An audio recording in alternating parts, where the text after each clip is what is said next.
This is Unsiloed, brought to you by Alumni FM, connecting people through stories. Welcome to Unsiloed. This is Greg LeBlanc, and I'm here with Ian Tattersall, who is the emeritus curator at the American Museum for Natural History in New York, and also the author of a wide range of books, both by himself and with his co-author, Rob DeSalle. Most recent book is The Accidental Homo Sapiens, which builds on a lot of your previous work, including this one, masterpiece, The Masters of the Planet, The Search for Our Human Origins. He's also got a book called Troublesome Science, Misuse of Genetics and Genomics in Understanding Race, The Strange Case of the Rickety Cossack, Hoax, 5,000 years of fakes, and then some other books called Natural History of Wine and Natural History of Beer, which, I certainly, found that one, the wine one at least, very appealing. That Um, was very good to research.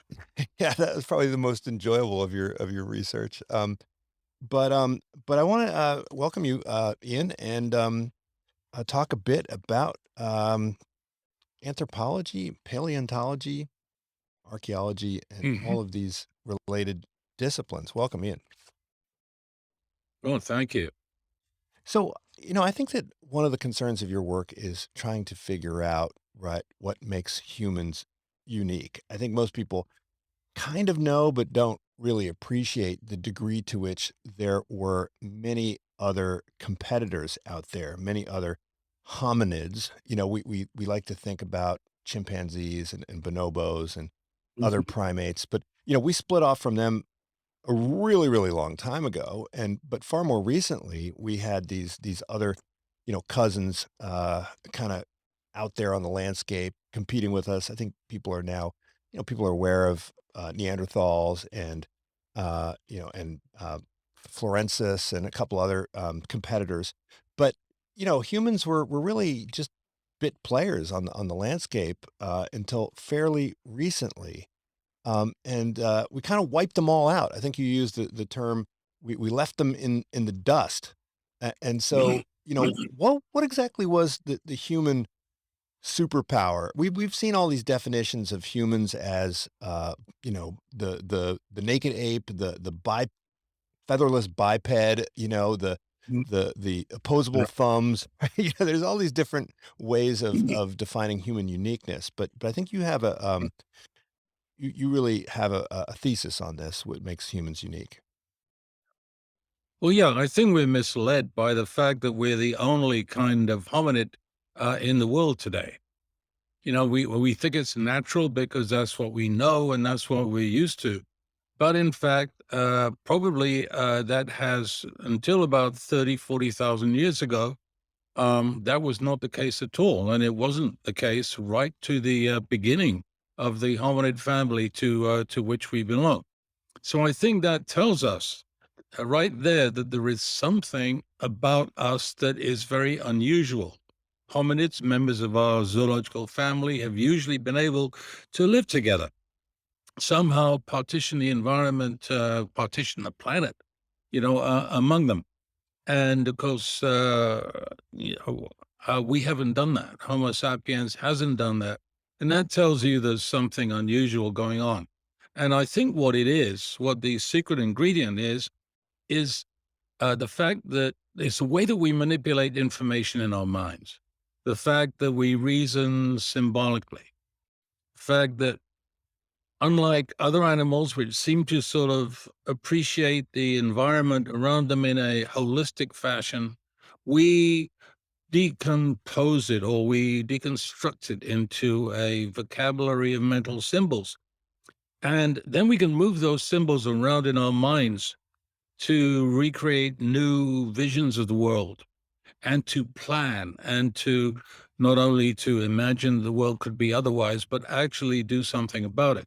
And I think that is what makes us unique. And that's what made us an insuperable competitor for all of our fellow hominids. Once our ancestors, our Homo sapiens, had left Africa where it was born and got out into the rest of the world. So, do we know for a fact that our competitors lacked this capacity? Um, I think they certainly were hunters. They were organized in groups. They presumably were able to engage in coordinated action, right? Mhm. What evidence do we have to suggest that, there is this qualitative difference Mhm. between Homo sapiens and the other Homo? Yeah, I think the best evidence we have is that is what we have managed to do to not only to our nearest and dearest, but to the entire planet in a very, very short space of time. I think that if other hominids had this capacity, hominids that occupied the planet before we were there, if they'd had this capacity, they would have showed it in some way, maybe not by wholesale trashing of the environment as we have done, but at least in some way that would leave a mark in the and a very special mark in the archaeological record, and that didn't happen. They were much better in balance with the environment than we are. So you point to evidence from the artwork in caves. You talk about some of the kind of artifacts that Mhm. would appear to symbolize some kind of culture. Um, so is it simply the absence of these artifacts associated with other hominids? Do we rely on the physical record, or is there also kind of anatomical evidence that humans are different?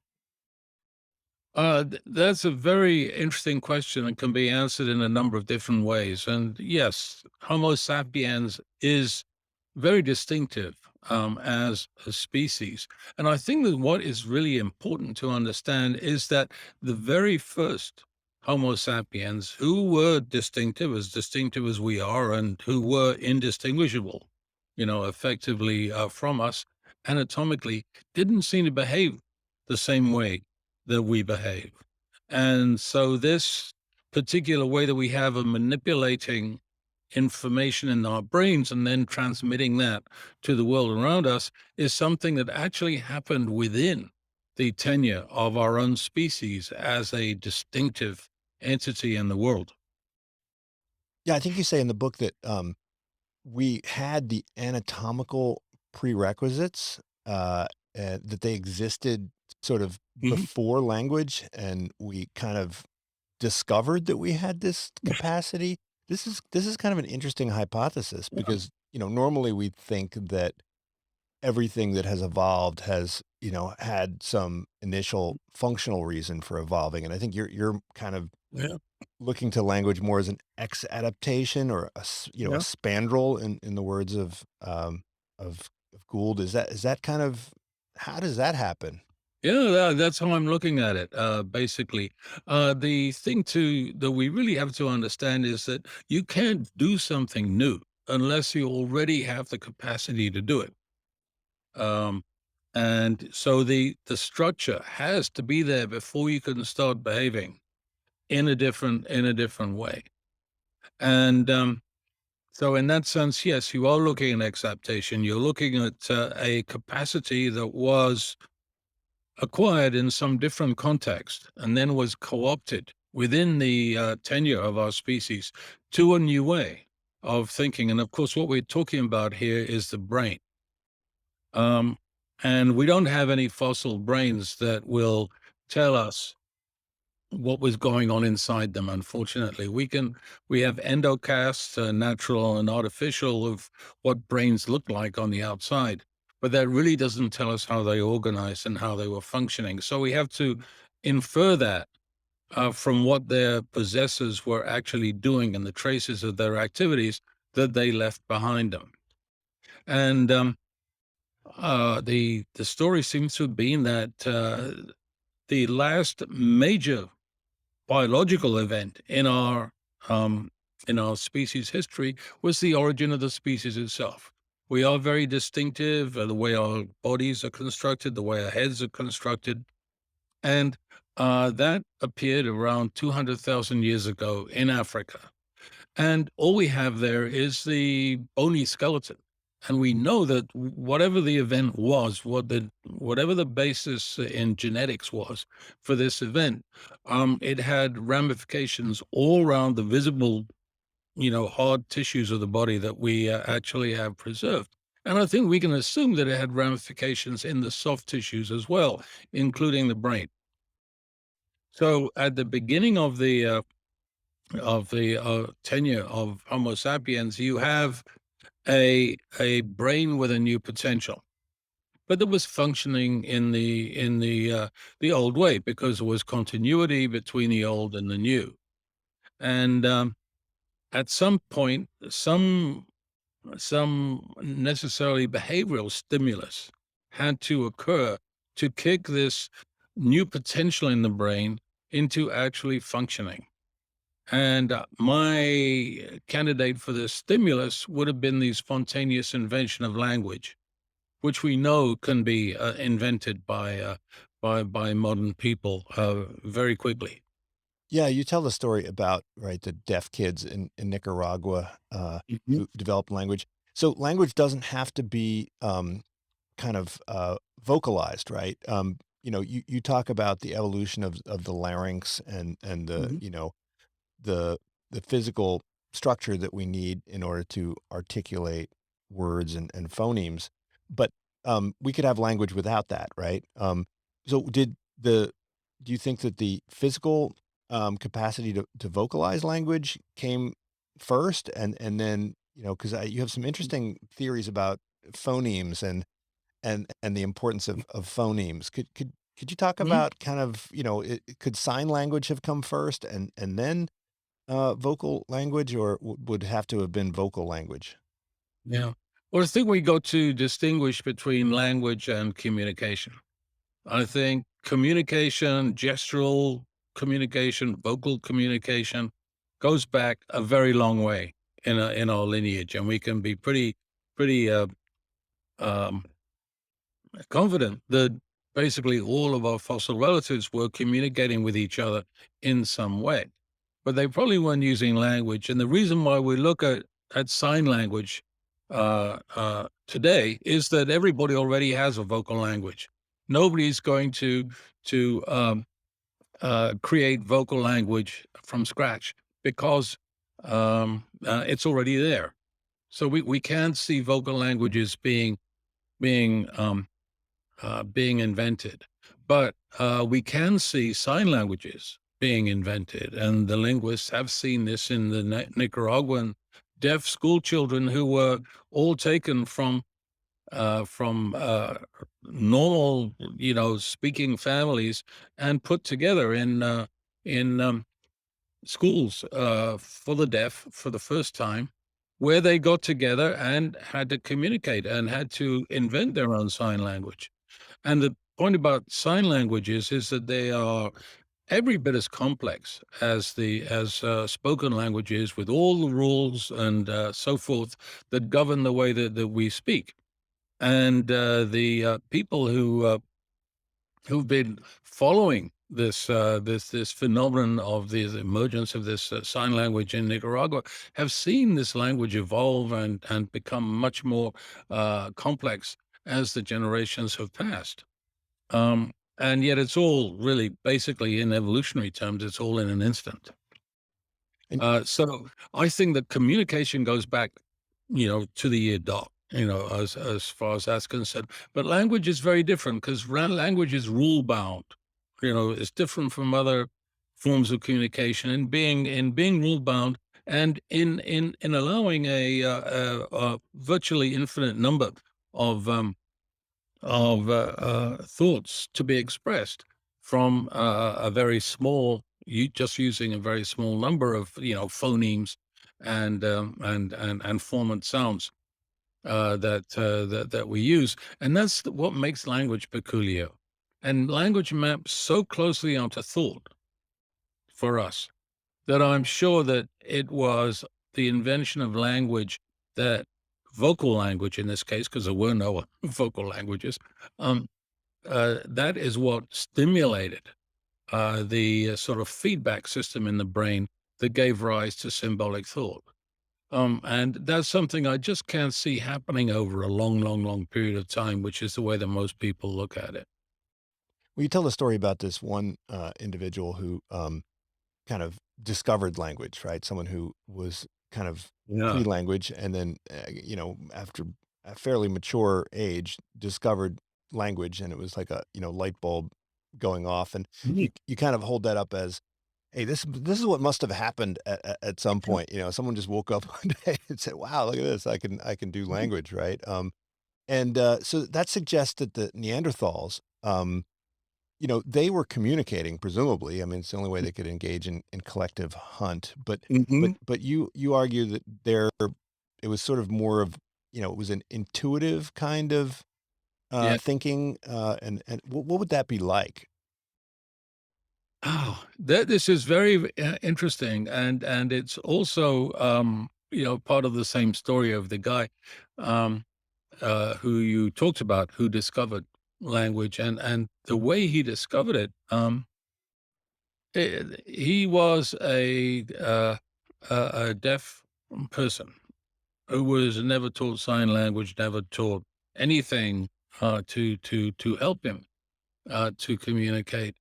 And he wound up with a sign language teacher who finally realized there's something different about this student. And she realized that here was somebody who didn't know that things had names. Mm. Most of the sign language students who came to her at least knew that things had names, and they wanted to know what the signs were that corresponded to the names and so on. This guy didn't have any idea that things had names. And Uh, when he discovered that they did, I mean, she describes this in extremely, emotional terms. It was a really big emotional event for him, and he sobbed. And it turned out later on that he was a member of a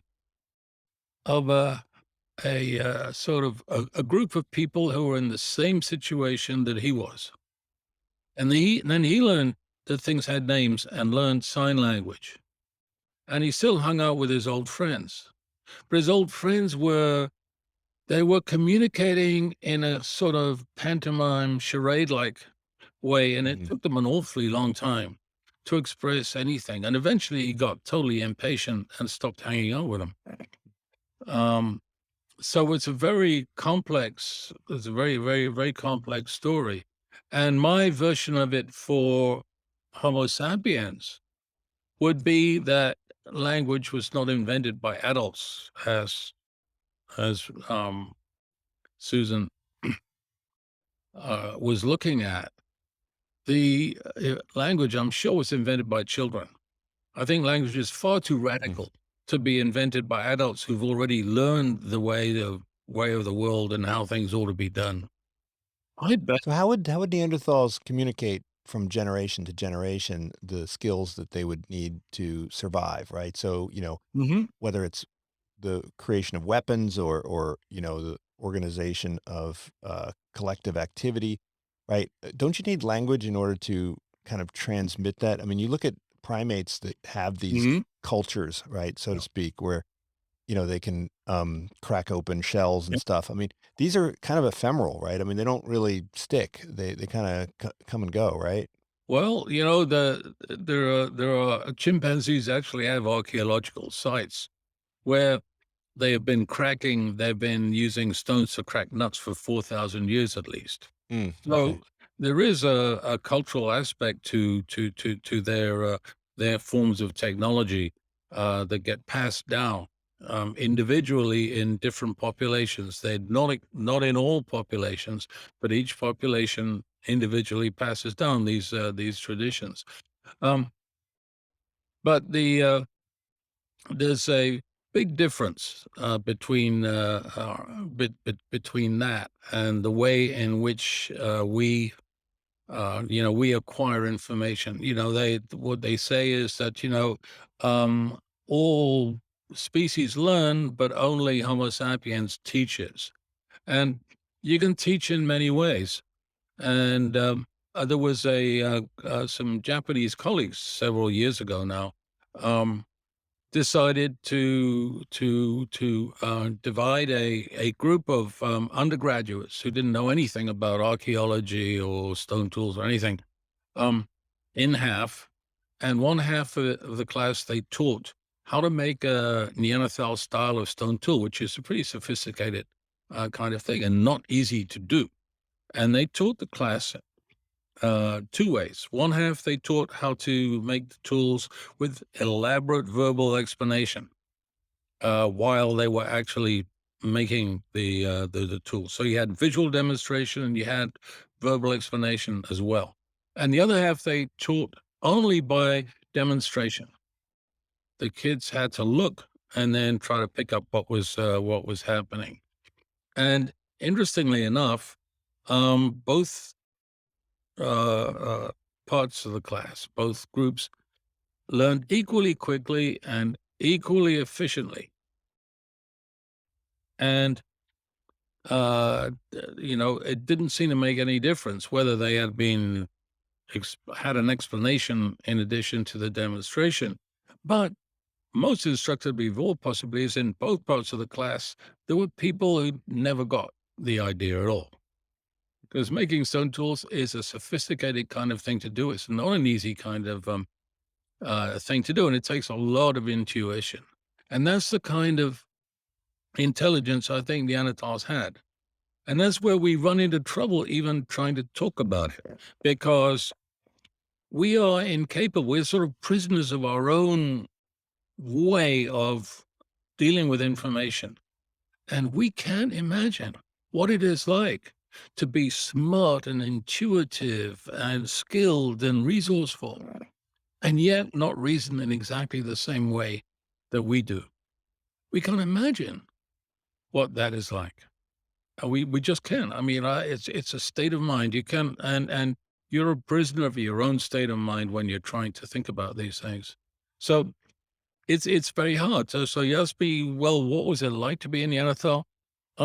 I can't tell you because I cannot put myself into a Neanderthal's shoes. All I know is that they were smart and skillful and all of these things.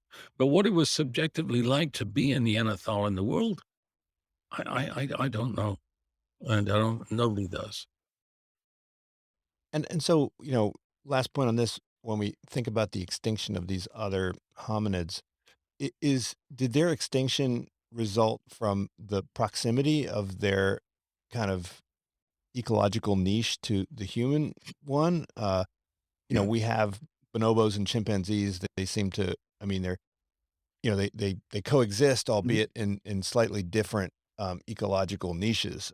Is it just the similarity of the niches? One thing that I found interesting was that the within a single chimpanzee troop, you said that there's more genetic diversity than there is within like all of Mhm. humanity. Um, why don't we have some, Neanderthals hanging out, doing certain jobs or, living in certain places and, or, Mhm. Florensis just kinda doing their thing over in their little niche. Is it because the niches are so similar? I think that's probably correct. That they were the most immediate competition. Humans came out of Africa maybe in 70,000 years ago or thereabouts, and rapidly spread all over the old world, replacing the resident kinds of hominids who were there everywhere that they went. And I think if you want to put it in perspective, we're still, we started the job and we're still finishing it. I mean, in a couple of hundred years, I think you'll be very hard put to find a chimpanzee in the wild anymore. I mean, we are starting with our nearest and dearest, who would have been, Neanderthals in Europe. They would have been Homo erectus in Eastern Asia. Would have been little Flores guy in Flores and so on. We started with them, and now we're working on chimpanzees and orangutans and gorillas. They won't be around much longer, and God knows how many other species are all becoming extinct in the environment.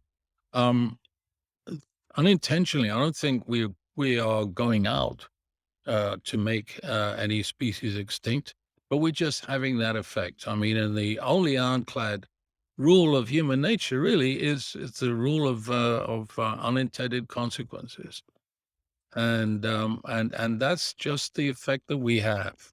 That's just the effect that we have. Yeah, I think you actually use this term, psychozoa, which I found interesting, right? Which is, the humans are so different from all other I mean, the Yeah. philosophers have said this, but biologists haven't said this. You Mhm. argue that we might as well just create this whole new category of creatures, and there's only one species in that category, and that's the psychozoa, right?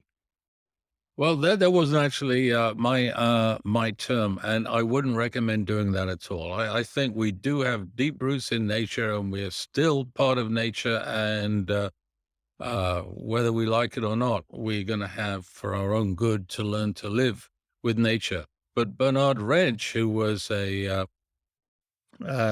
psychologist and behaviorist in Germany back in the 1950s, proposed that humans were so different that they should be put in this category, psychozoa, um, which makes no sense in terms of ancestry and descent, which is usually what we use as a criterion for grouping things together in zoology.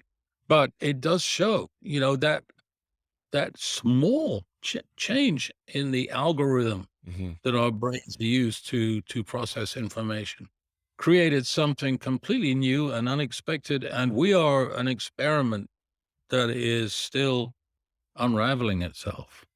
Yeah, I think one of your points is that, a very tiny change in the genotype can lead to a Mhm. radical difference in the phenotype, right? Yeah. And that evolution, we think of it as sort of this, slow and gradual thing, but Mhm. your argument is that it's at least in terms of its effect, it's like fits and starts, and if it does behave that way, it's usually because of bottlenecks, right? And you Mhm. you highlight there's this one key bottleneck in human history that happened about 75,000 years ago. I think it was Mount Toba, and I had, as an historian, my my knowledge kinda ends around 2,000 years, 2,500 years ago. I don't really go back before Right. that. Homer's about as old as I get, um, but this seemed like a pretty momentous event. It was. It doesn't seem to have had any really lasting consequences, as a matter of fact. But you can detect the ash from the from the Toba volcanic event as far away as South Africa. I mean, it's been detected in cave deposits. And this Mount That Toba was in Indonesia, is that correct? Yes, it was in Indonesia. Yeah, and it exploded. I mean, it was much bigger explosion than Krakatoa, which is the one that everybody remembers because that was in the 1880s, I think. But yeah, Montauba had this huge effect, but it seems not to have had any lasting effects. People have argued that this was that it probably had something to do with the shrinkage of human populations that geneticists detect, and that goes back to what you were saying before about the about chimpanzees having much more genetic variability than we do, and that is because of the whole human population came very close to going extinct sometime around 70,000 years ago, a little bit before that, maybe. Um, probably because of the very severe drying and aridification that was going on in Africa at around that time, and that the population was reduced, and therefore the entire genetic variability in the species was reduced. And And so then would that little well, small population be the one that had the kind of magic ingredient that makes us us? It would have at that point, but I think everything, all Homo sapiens all over Africa, all the local populations that became extinct, would have had that as well. I think we've had that for 200,000 years, and We've had our new way of crunching information maybe for the last 100,000 years.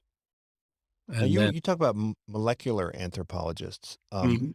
What is a molecular anthropologist? Are these the folks that kind of look at our genetic Yeah, uniqueness, and yeah, look to the genome to figure out what makes us human? exactly. Well, not necessarily to find out what makes us human, but to trace human history, for example. The genome has proven to be a very, very good way of tracing the way in which Homo sapiens took over the world and how populations moved. You can't do that from fossils. That the information is just not in fine enough grain. But the genomes produce this tremendous, huge database that can be mined for information of this kind. So your genetic and your genomic and your molecular anthropologists are the people who look at the variation, the differences between populations in genomic features, mainly for the purpose of reconstructing history. Now, when some people say that language, there's a gene for language, right, which Mhm. is the FOXP2 gene, and of course, this opens up a whole new can of worms about, the gene for this and the gene for that, which I want to ask you about. But Yeah. but but you say that this can't possibly be the the key feature because it's shared by other hominids, right? Well, yes, it is, but you have to bear in mind that FOXP2 is a gene that has been implicated in language in the sense that it has to be working properly in order for you and me to be able to speak to each other. But it's one of maybe 300 or maybe 3,000, I don't know, genes that have to be working properly in order for us to use language. And so we certainly can't be the gene. It's one of the genes that has to be working properly in order for us to communicate this way. So it's a little misleading to think of it as the language gene. It's just one that we know. Mhm. Well, you talk about beanbag genetics. I'd never heard this term before, but it's sort of a broadside against a very simplistic mapping of genes onto um, behavioral or physiological characteristics, and you're critical of folks who talk about the God gene or the gay Mm-hmm. gene or whatever. Yeah. So why is it that you think in the pop I mean, there are respectable scientists who do this, but why do you suppose in our popular conception, we're so gravitated towards this idea of, beanbag genetics, Yeah. Well, gene for this, gene for that? yeah, because our minds are reductionist, we want to understand the world and we want to understand it in terms that we can readily relate to. And the idea that a gene um, is responsible for something in a one-to-one correspondence gives us an easy way to explain it to ourselves. It doesn't have anything to do with reality. Most genes are extraordinarily busy. And we have something like oh, the number's going down all the time, but it's about around 20,000 genes doing literally millions of jobs. And every gene is very busy. Every gene does a lot of things. Every gene affects many different systems, pretty much. And so you have to think in terms of the genome when you think in terms of change. Because you change one gene, you change a lot of things, because that has ricocheting knock-on effects throughout the developmental process. So, but we have very reductionist minds, and we love reductionist explanations, and you can find examples of this all over the place. You don't have to look at genes to think of us as wanting simplistic reductionist explanations of things. That's just the way our minds work, and that's because our minds are not fine tuned necessarily to do the best job in everything. I mean, I think a lot of us have been very excited about the possibilities of, the Human Genome Project and, Mhm. 23andMe. I've sent my spit off to 23andMe and expecting to Mm. learn all sorts of stuff about myself. And I learned one thing, which is I'm not annoyed by people who eat, and I was like, Mhm. and it's like, well, okay, that's good to know. I mean, I already knew that, but Mhm. I did learn that there was a gene apparently for that coded for, people not liking the sound of chewing. Um, but that I don't think I got my money's worth out of that. Well, at least you didn't get any shocks. I know people who've had their sort of family law confirmed, and I know other people that have had really eye-opening um, results that we probably shouldn't discuss in public. Right. Well, maybe I will once my relatives, do the same do the same thing. Um, Yeah. but you do mention that there are these studies, right? These GWAS studies Yeah. that are very Mhm. popular, and what they're essentially looking for are correlations between certain Mhm. genes and certain features and Yeah. characteristics. Are those studies misinterpreted, or are they overvalued, or what can we get from these studies? Well, GWAS is a big industry. There's no question. There's a lot of money in GWAS these days, but you have this situation where uh, yeah, all of these populations have to be sort of pre-classified in order to be studied in this way. And of course, they don't say we're classifying populations in our GWAS studies. They say we're stratifying our studies, our samples, and of course you have to do that if you're going to study them in this way. But that already is biasing. You see, if the sample is not a real thing, then you really can't trust what comes out of the end of the study. And so, Rob DeSalle and I have been particularly concerned about, the use of this in racial medicine and other areas where racial classifications are used, and we're all obliged to classify ourselves. The government insists on it in many cases, and the classification itself really means nothing. It really means nothing, and everybody's very upset when they have to classify themselves because we're all mongrels one way or another. Mhm. The history of humankind, if there's one thing that we've learned from all of these genetic studies, is that people have moved, and they have always moved, and they're always going to move, and the only thing to do is to go with the flow, Mhm. and try and manage that movement to in the most humane way possible, because population movement has often, of course, had very adverse consequences for resident peoples. Um, so what we know is that we are a glorious mismatch of a species that You may talk about have. 14 distinct waves of immigration from Africa, big waves that have happened over time. How do we know about that? And, I like the stuff about the, click languages, right? So what we look for is what? The source is where we have maximum genetic diversity, or, I guess in language, it would be maximum phoneme diversity? You tend to get the most phonemes apparently. Now, I'm no linguist, but there was a study done several years ago that found that the maximum number of phonemes is in Africa, and the further away you go from Africa, the fewer phonemes you have, and apparently the fewest of all are on a couple of Pacific islands.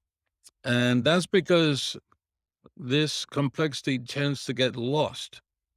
When a population moves, it's going it's at risk of losing something that it started with. And that means that this pattern of increasing or decreasing diversity as you go away from Africa means that probably the source, the original source, was Africa itself. Now, you've also you're in this book with Rob. You're critical of um, evolutionary psychologists, and you say that they're uh, too eager to find kind of mismatches between our so-called caveman intuition and the world in which we find ourselves. Mhm. Um, and you talk a bit about kind of understanding um, behavior as really resulting from norms of reaction rather than kind of hardwired impulses. Could you talk a bit about that? I mean, because I think that this type of thinking is becoming increasingly popular. I mean, it's certainly attractive to economists when they're trying to figure out why people Yeah. lose all their money in the Right. stock market or whatever. It's like, well, they didn't have the stock market back in the caves at Lascaux, so of course they're not going to figure out what's going on here. Is this way of thinking too simplistic? Yes, it is. It comes back to our reductionist tendencies again. I mean, that's a very reductionist way of looking at things. Um, and yeah, it's a very neat sort of algorithm to say, okay, well, um, we're crazy. We act in self-destructive ways. We're patently imperfect creatures, but we're the product of natural selection, and that must mean that we are in some way perfected. Um, so we must have been perfected for something else than we're experiencing right now. So what that means is then that we are, we are stuck with our ice age behaviors, but it's not the ice age anymore, and so we're behaving in inappropriate ways. I think that is absolutely ridiculous. Um, the fact is that we are a very young species that switched algorithm, which switched mental algorithm very, very recently. That would be, within the last 100,000 years. And that it happened almost instantaneously from the very beginning of finding symbolic artifacts to finding, the cave of Chauvet with something, with some of the greatest art that was ever done in the history of humankind, with just a few tens of thousands of years, which is an eye blink in evolutionary time, and it's certainly no time in which anything could significantly have happened by natural selection. Um, and what happened was we got this new way of crunching information, and we're still exploring really how to use it. We didn't know how to use it at all, to begin with, and this is still we're still a work in progress. But there's an incredible flexibility. It's we have gone from hunters and gatherers to city dwellers and moonwalkers, in an incredibly short space of time. And that ability has been conferred upon us by this acquisition that we discovered how to use 100,000 years ago, but we're not condemned to use it in any particular way. We're still feeling our way, and that's why we're so imperfected. Is that we have this incredible ability, and we still don't know quite properly how to use it. Uh, So I want to get back Why to not? that. I want to get back to the issue of race, right? You wrote a whole book on this.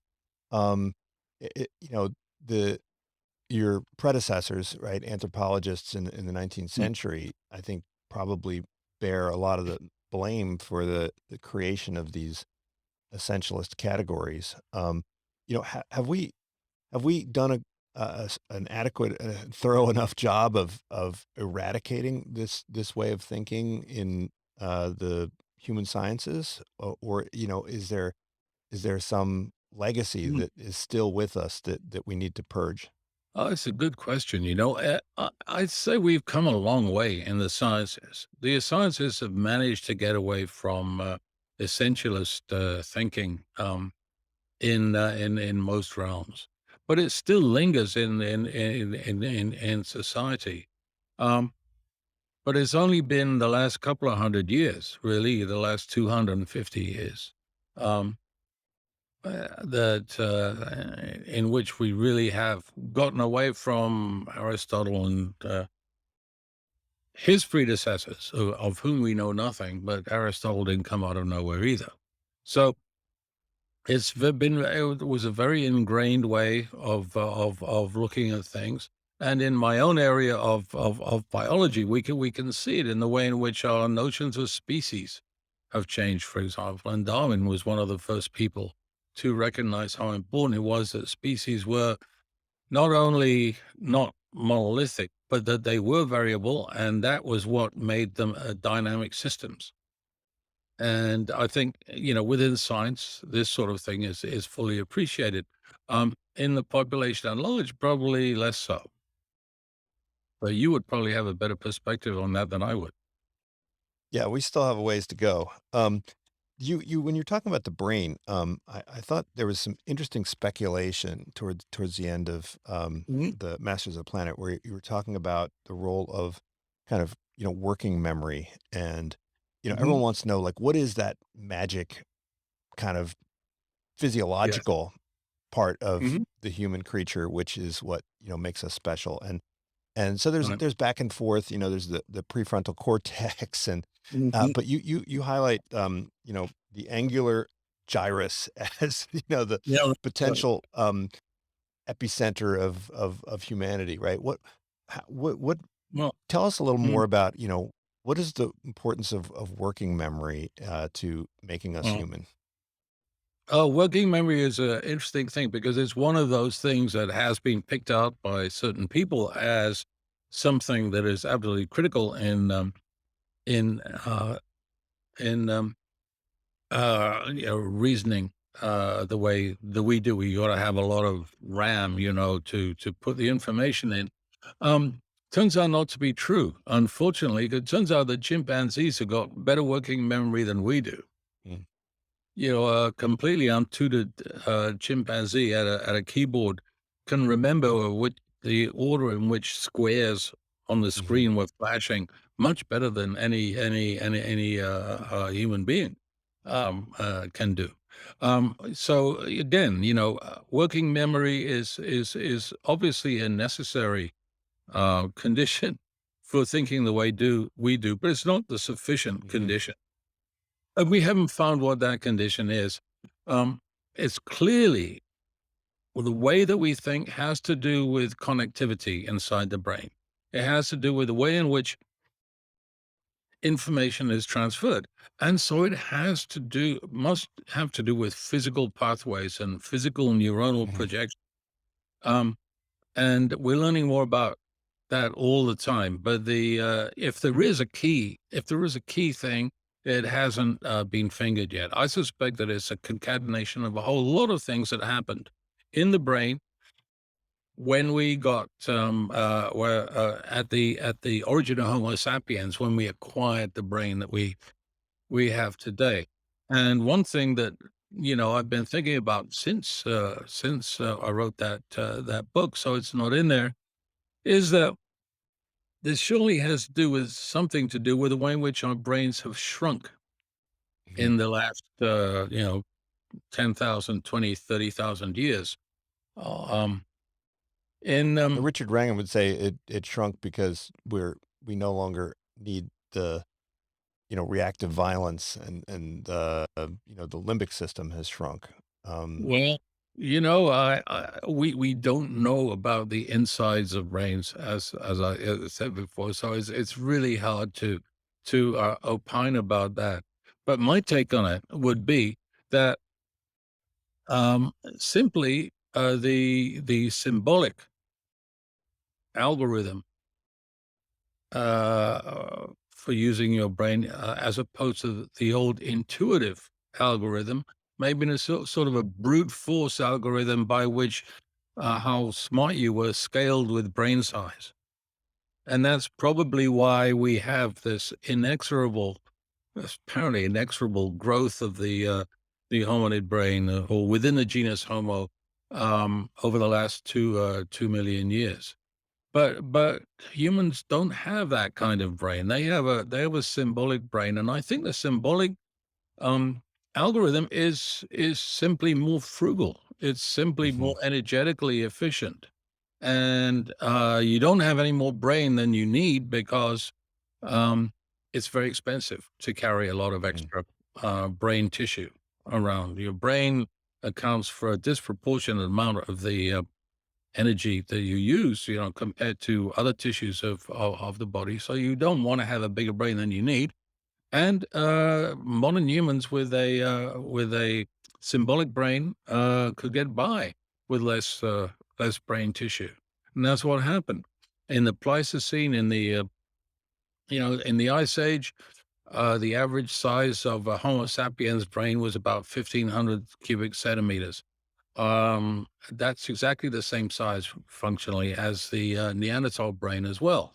And now we're down to 1,330 cubic centimeters, so 13% reduction in brain size. And it has to have to do with the way in which we're using our brains. Can it be also that we now have, cloud storage in the form of culture, right? So, we can outsource. Yeah, yeah, yeah, it could have an effect. But remember that everybody had to know and remember everything until very, Mhm. very recently. Right. I mean, it's only been the last, so, well, we've only had written, um, you know, uh, information storage for 5,000 years, and much less than that effectively. I mean, it was all text records, for the first few thousand years, we didn't have literature, we didn't have encyclopedias and whatnot until much more recently than Yeah, that. that my graduate work was in tax history, so, that's the furthest back you Oh, can there you go. go. But one other thing that's unique about humans is that we intentionally inflict brain damage on ourselves, through the consumption of alcohol, and so I think you've taken a recent, research interest in alcohol, and, um, this is an interesting departure. What inspired you, apart from the consumption of alcohol, with your co-author, to, pursue this line of research? Well, what happened there was, that somebody asked Rob DeSalle, my co-author, um, to do a book on wine for reasons that neither of us understands. And he's a beer guy, right? And so he came to me and said, "Look, I don't know anything about wine. I know about natural history, but not about wine. Let's do this together." So we did this book on the natural history of wine jointly. And then because he was a beer guy, then we had to do a book on beer for him. And after that, we thought, well, why not go all the way and do a book on spirits too? And that's what we're putting the finishing touches to right now. Now, humans are not the only ones So, that consume alcohol. I think, Rob Dunn, who I interviewed earlier, he talks about how, our we have other animals that will seek out, beverages that, have kind of alcoholic content. mhm. So it's not the only ones. I think probably we're the only ones that do it for the purpose of inebriation. But but No. we've been drinking alcohol for an awful long time, and I think there's some people that make the claim that agriculture was invented as a way of feeding our beer habit, more than the reverse. No, that's right. The Soul Cats had that idea about the about brewing in the Neolithic, and it is interesting because yeah, it seems to me that most animals go for for alcohol if they can get it.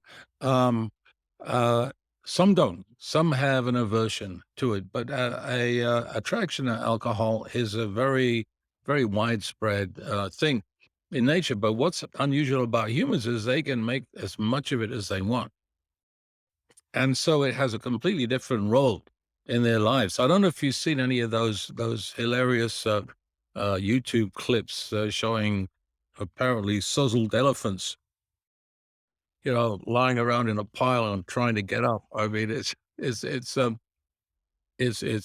really it's really very amusing me if sad at the same time. But I'm also told that an elephant is such a big creature that it would have to eat an unimaginable amount of fermenting amarula fruit to Mm. actually make drunk. So I don't know what to make of this. But what I do know is that both humans and chimpanzees and gorillas have a version of the alcohol dehydrogenase gene that produces an absolutely amazing, a 40-fold more effective um, metabolism of alcohol than you have without it. So we're able to tolerate large amounts of alcohol compared to what any other creature is really able to tolerate. And that mutation came into our lineage before the separation between the lineage going to the modern African apes and to ourselves. So it's been around 10 million years. So that's a very long time. And obviously didn't come into existence um, in the context of alcohol per se. It's just something that happened. And then, 10 million years later, we come along and we invent how to make alcohol at will and produce as much of it as we want. And we have the genomic wherewithal to deal with it. So it's a happy coincidence. Um, but of course, it brought along its own problems in its wake as well.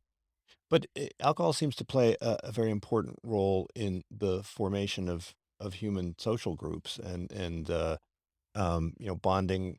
I think Mhm. certainly um, those of us who have been forced to go to corporate happy hours, right? I mean, these are very important things, particularly in cultures where um, people don't trust one another unless they imbibe alcohol together.